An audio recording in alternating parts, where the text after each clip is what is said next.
Alors avoir un bon moniteur pour la post-prod, c'est très très important parce qu'en fait il s'agit d'un instrument de mesure et c'est la dernière interface entre le signal et nos yeux et la décision humaine à prendre.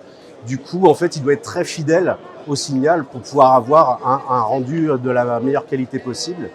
Et c'est pour ça qu'on décline en fait notre gamme de moniteurs sur vraiment le moniteur de référence qui lui a des spécifications très précises dans des caractéristiques qui sont aussi très précises à suivre. Et on a notre moyenne gamme qui fait plus de choses, pas uniquement de la post-prod, il peut faire de l'editing ou de la vision en live production.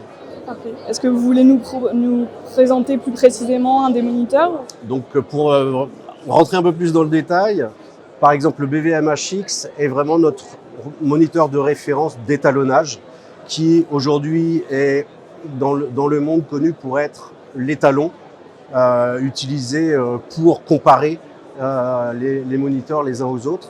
Il est capable d'aller sur un niveau de luminance jusqu'à 4000 candélas par mètre carré sur 10% de l'image, avec une possibilité d'aller jusqu'à 1000 candélas sur la totalité de l'image. Et la technologie utilisée permet aussi d'avoir des noirs très profonds, puisqu'on utilise une double couche LCD qui nous permet d'avoir un espace colorimétrique constant et le plus large possible sur tous les niveaux de luminance, du plus haut jusqu'au plus bas, et du coup compatible avec toutes les formes de dynamique HDR aujourd'hui. Alors l'espace colorimétrique, c'est effectivement le nerf de la guerre aujourd'hui, surtout quand on parle d'HDR.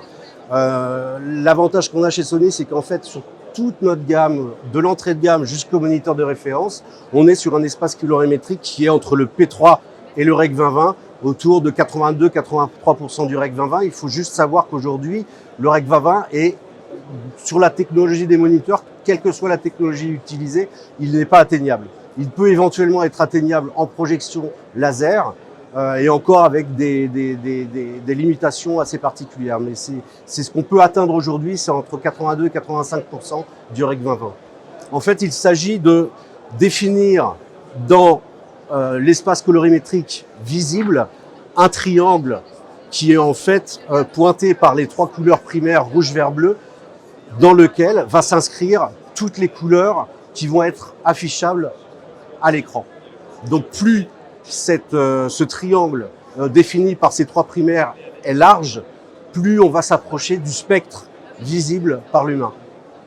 Et le Rec 2020 est aujourd'hui l'espace colorimétrique le plus large dans ce qu'il est proposé pour rendre une image visible à l'œil.